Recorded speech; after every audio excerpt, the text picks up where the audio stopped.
Good morning, welcome to Planet Mojo. Today I'm going to start installing the Craftsman molding in the tiny house.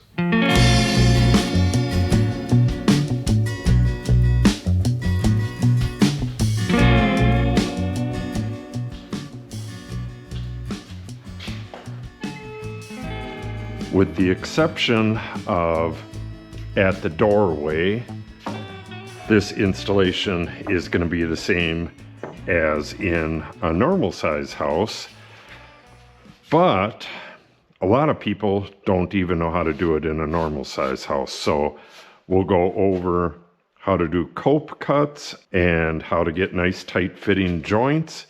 And first we got to go over there and I'll show you how to get an accurate measurement. Let me show you this real quick. Your walls, even on a brand new house, are never going to be exactly 90 degrees. If they are, it's by accident.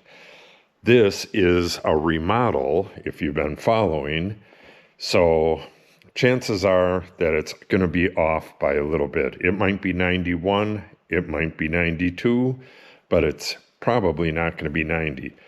And then if you have drywall, you have mud in the corner. It's not really going to be as dramatic as this, but it's going to be something like that. So when you measure, I'm going to want to come out about 3/4, which is not much more than the tape measure itself, and measure right to this point. If I were to measure further out in the room, it's going to be too tight. It just won't fit. And we're going to have to deal with this mud on the molding itself as well. But let's head over there real quick and get a couple measurements. I need to measure at the floor, and I'll reuse that measurement at the ceiling on that same side, but I'll have to get another measurement on the other side. So we'll get those measurements and then we'll head back here. And we're going to do all the work here and then bring it back over there because it's really cold and windy out. We have warm days coming up. It's well into spring, but it's about 40 degrees out there and there's like 15-mile-an-hour winds. So I'm not going to set up the saw outside and work out there. I have to do a lot of filing and stuff like that. So we're going to go get the measurements, get that cut, and I'll show you how to prep this really wide molding like this so that it fits pretty snugly on the wall. Okay, got a mess over here from last time I was working. All right, first I'm going to show you how not to measure. You really shouldn't have a mess on the floor, but that's not going to make much of a difference. The way not to measure is to put your tape measure down like that and then try to get a measurement with the tape bent like that. That's okay for getting a rough measurement, but that's not how you get an accurate measurement. So what we're going to do is come out. You can come out any distance as long as you know what that is. Actually, we'll come out about 20 inches because that's an easy number to work with. And we'll take some tape.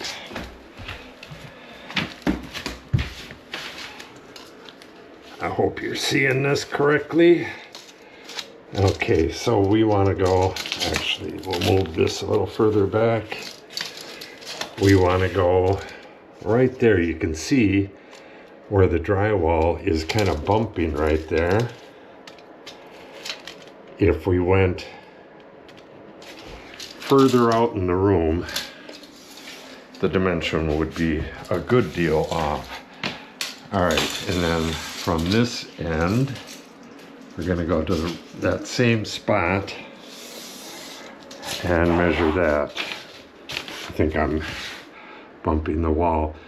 So we have 115 and 7/8. So it's 135 and 7/8. You add that 20 to it. 135 and 7/8. And as a double check, you can do it the way you're not supposed to.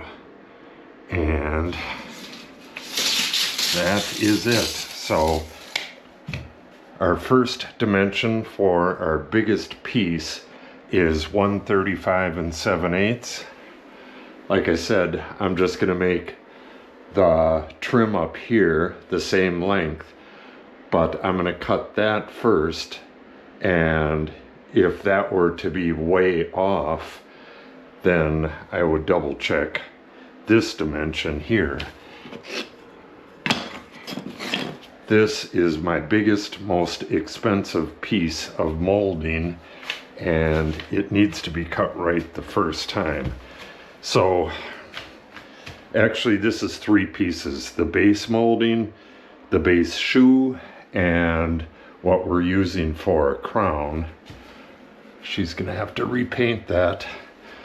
So we're gonna cut 3 pieces at that length, and then I'm gonna measure on the floor again, but that will be for the crown, because the base molding and the shoe, we're gonna have a heater here, so it's just gonna be 2 shorter pieces, and I don't feel like going through all the hassle of measuring up on the ceiling when the floor measurement is going to be almost exactly the same.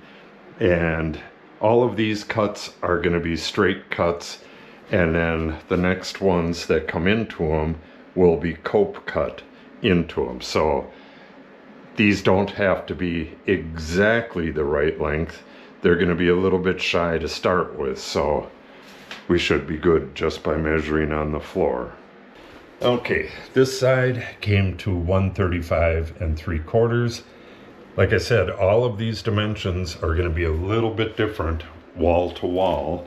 The dimension down here could be 1/8 of an inch different from the dimension up here, but I think I'm going to be safe if I cut my crown, which is just quarter round, if I cut those a 1/16 inch shy of this. These are going to be cope cuts, so the next stick that goes in there covers up that corner, so you can have a little bit of a gap at the ends. That way you can go across the wall like this and not really have to worry super much about getting it really tight. These end cuts do not get a miter on them. That happens on the cope cuts, which will be on this wall. I'll show you all that stuff in just a second. So yeah, I'll have to take that base molding off of there. I don't know what I was thinking. And we'll get these 2 cut and see how they fit. And I can probably just nail them in right away. All right, got a little sample piece here, and she's got a lot of blobs on here. That's not good. See, it's not going to sit tight up against the ceiling where there's blobs like that. But this is how it should fit. And then, yeah, I'm going to have to come back and scrape off all those blobs. There's another one right there.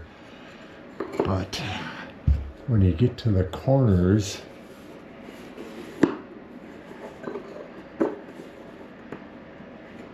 this is why you got to do your drywalling as good as possible, which I didn't in this corner. Got kind of a bead right in the corner, so I'll take that off. And then this part that is being pushed away, once I take that corner off, that'll get closer. But I'm gonna need to go, probably a good 3 inches on here and take a little off at the bottom. I'll do that with a file. And on this side,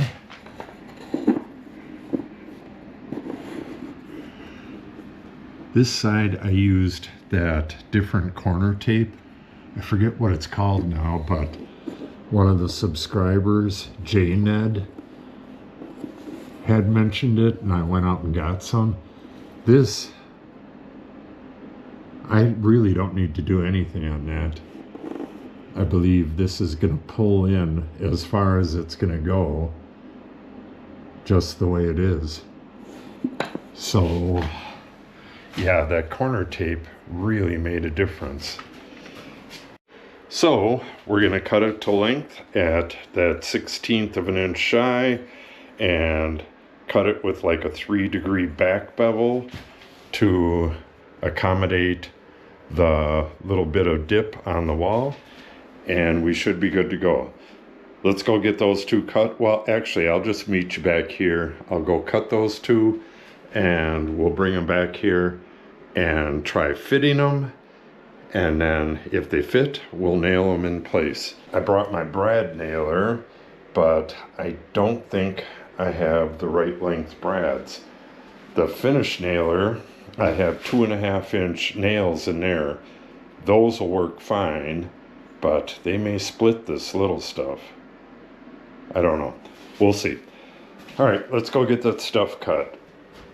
All right, I'll show this on the next one, but I made that little line on here and then kind of a little round at the end to show what needed to be taken off.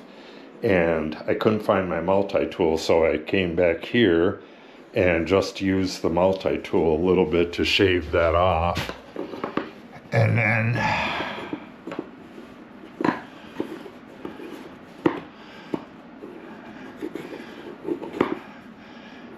if you have this in there right, it actually fits darn near perfect. And it doesn't have to be exactly perfect. Once we get this in, we're going to go along the edge wherever it needs it with caulk and then wipe it nice and clean. So yeah, that's going to work really well. I'm going to bring this back over there with me, and I'll show you on the actual piece. Back in the day, I would generally use a rasp, and I mean, it works pretty quick.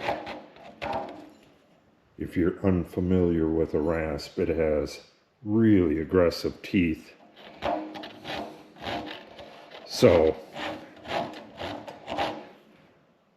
I would just do that. But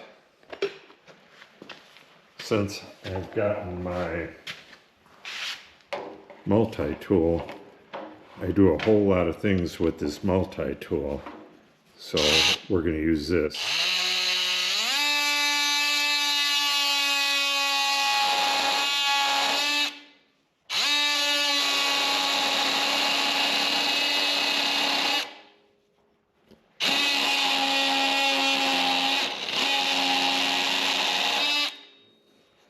All right, that's it. And then we'll clip this corner.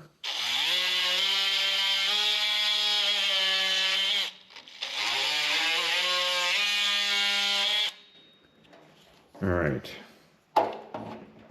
and then the next piece of molding is going to be cope cut, and we'll cover a lot of this, but it's not going to show anyways. Well, it looks pretty darn good anyways. I'm going to take a smidge off the other side, and then we'll go test fit this and see if a 1/16 was correct, and then we'll work on the other piece. Got to remember to do it on the correct side.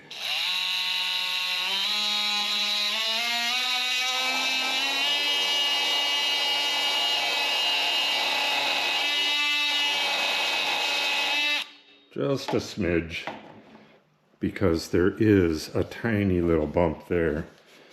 All right, let's go test this. Okay, before I get too far ahead of myself, I went and tested that piece and it was a little too long.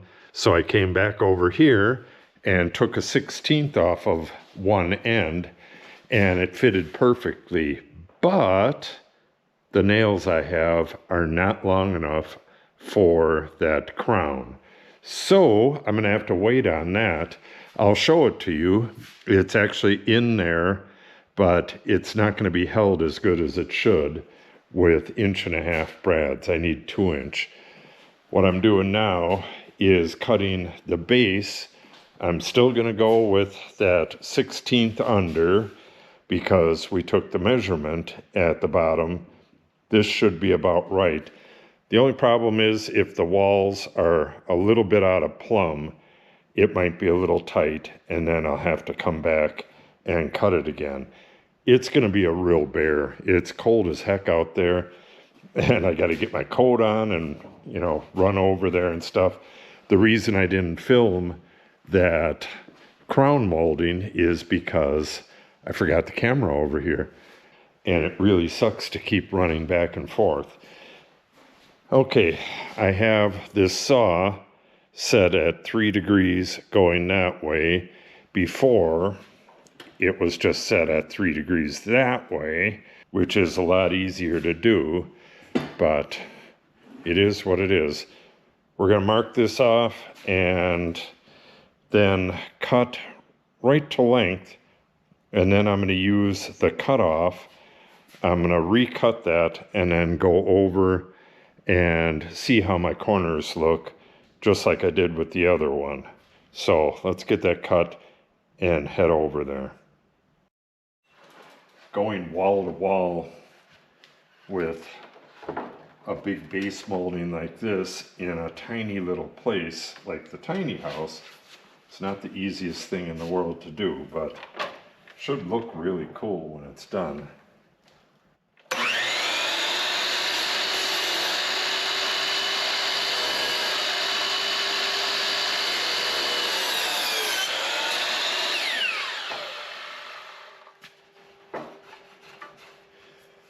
All right, and then when I get it to where it fits, I'm going to come back and back bevel the back side of it and make sure it fits nice and tight up against that drywall. Now we'll recut this and then head over there.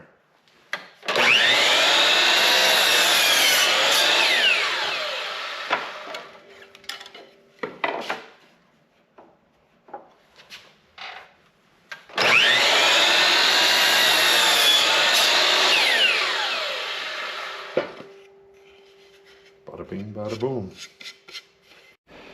Man, is it cold out there.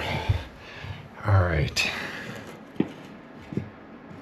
So we can see we got a good 1/16 of an inch where it's hitting down there. Yeah, that's about a 1/16.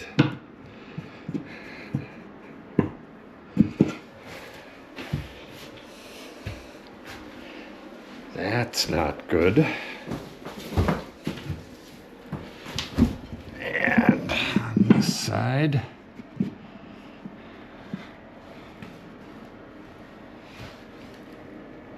same thing. I mean, the next piece is going to cover that up, and the cope will cover it up. But, well, we'll see how the back bevel takes that away, because we're going to have to, this has 3 degrees of a back bevel already, but I'm going to have to back bevel that. Let me just do a test of that before we commit to that big old piece of wood, and we'll come back and check it, and then we'll get this done. So I want to take off about a 1/16 at the bottom and nothing at the top. Just kind of draw a line so I can see what I'm doing. I'll try that at 1 degree.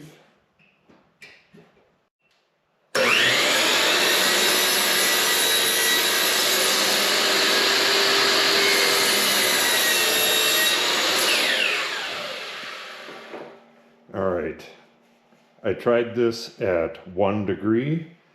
I'm gonna go over and check it and see how that fits. We needed about a 1/16 off the bottom and nothing at the top. So we'll see how that fits.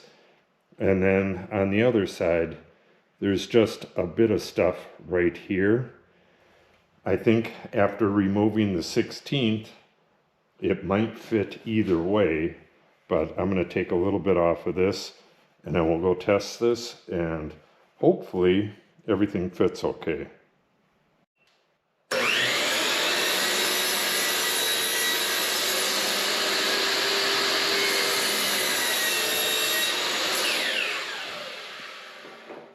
All right, I tried this at 1 degree.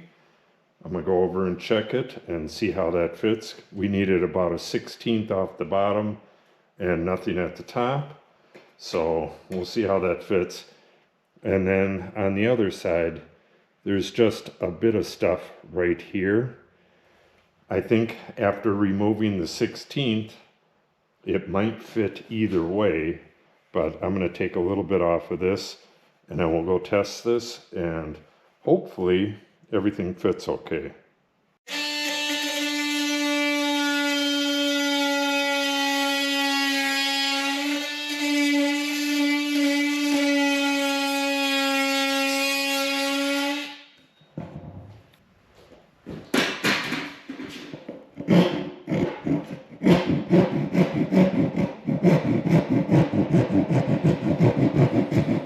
I'm filing this at an angle.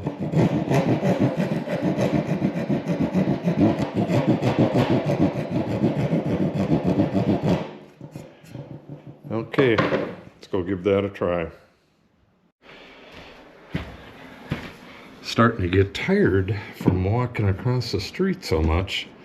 Okay, that's a lot better. That is perfect. Yeah, I don't even need to take a back cut on this. Good, good, good. Maybe. This piece is messed up at the top. Yeah, I will take a little bit of a back cut on that because I know that it's bulged out there. This is less bulged out. And that fits as perfect as it needs to. See, this is all messed up here at the top. This is how it would normally fit, so it's kind of hard to tell what's going on up there, but I will take a little bit of a back bevel on that. Okay, now let's go cut that big piece. All right. We know this is already to length and we just want that 1 degree bevel on it. So come out until we're just touching the saw.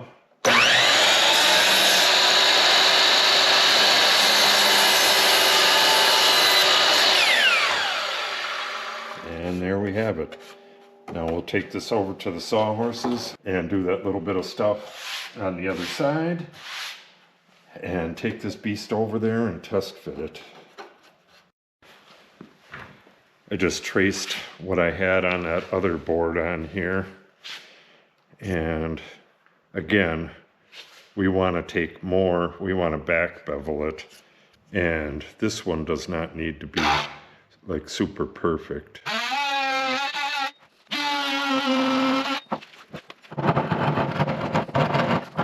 In the end, this will all be covered up.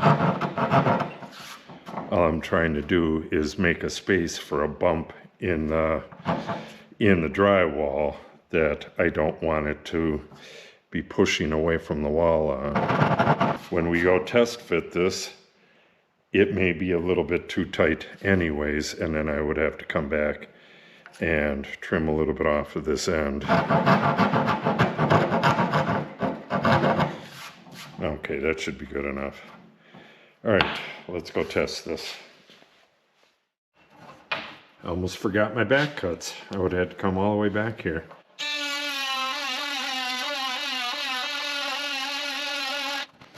All right, that should make room for that drywall. On this, I got to be a little more careful because this is the top and that'll show. And I'm going to take this down to the relief cut, but on the top, I'm only going to take a little bit off.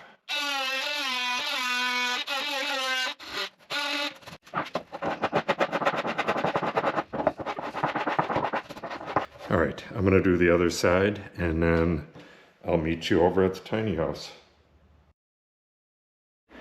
Okay, we got it in place. Fits really nice on that side, and pretty darn good on this side as well. I'm going to adjust it a little bit. You can see that it's tight on both ends to the floor and then bows up a little bit. I believe that board is dead straight and it's just the floor sagging a little bit. This is, well, it's about 20 years old, maybe a little older than that. It's an old shed, so it's, you know, kind of sagging and stuff everywhere. But I'll push down with minimal force, and wherever it ends up, it ends up. But that'll fit nice and tight up against the wall. I have my nail locations marked out. Yeah, that should work real good. And I do have the nails for the finish nailer. I'd like to try it, the finish nailer, on this crown here, but I think I'm going to split it, and I don't want to split it. I mean, I only have 2 sticks of this 12-foot long stuff, so if I split it, I'll have to run and get new stuff or fill it in. And I'd rather not do either. I actually have to take this out and get some nails behind there as well. But that shouldn't be that big of a deal. All right, let's get the other gun hooked up and get this nailed in place.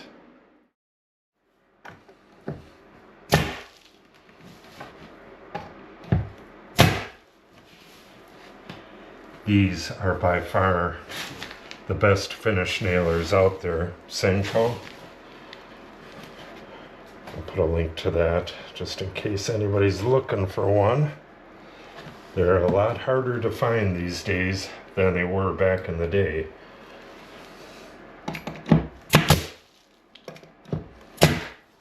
I have all of my stud locations marked out. I only want a nail down towards the bottom and up towards the top. The center is hollow and will conform to the wall. This will pull it nice and tight at the bottom and top where it needs it, and then the bottom will be covered by the shoe molding. The top will just get filled.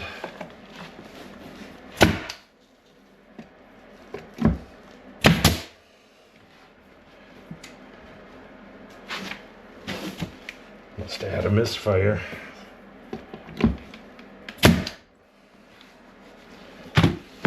Compressor's not running. I'll have to come back with a nail set and set that nail.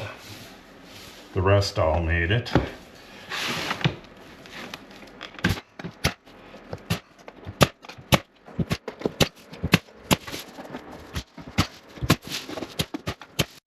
Okay, that came out very well. It's a little more of a gap on this side than I was expecting, but that's all going to cover up anyways. And then we got this little gap here and there along the top. What you do with that is you take one of those tubes of painter's caulk, not a caulk gun, but a tiny little tube, and then you cut the tip so that you have like less than a 1/16 of an inch bead, and you just squeeze it nice and tight and get it down into that crack. And then you take a knife and scrape off all the excess caulk. You do it at a slight angle so it goes out towards you, and then you go back over it with a damp rag and wipe off the rest, making sure that you get it off the wall. That finishes it up real well. And these will get filled. You can fill them with caulk or with spackle. We're going to fill them with spackle and do a light sanding on it. She's going to put another light coat of paint on this. You could see like rub marks, and you can see right through the paint. So this isn't painted all the way yet. And these bottom nails, like I said, those get covered with the shoe molding. Good, good, good. Looking real good. So, like I said, I'm waiting on the nails for that up there, but we can get these two pieces in. This one, I believe the one by the door can't go in permanently yet. I have some stuff to do with that door jamb, but this one right here, it just stops 3/4 of an inch from the opening there, and that's where it dies. And then when I put the shoe molding in, the shoe's going to go around, back to the wall, around, and into the next room. And that'll continue around the cabinets in the kitchen. That's the only thing that'll be in the kitchen. So I think we'll do this one first. I don't know how much I'm going to be able to do today, but we'll continue this tomorrow. It needs a cope cut and a straight cut. And then I need to finish off the top with that same bead where it's cut off. I got to put that going around the corner, which will be pretty easy. So let's get a measurement and get this one cut.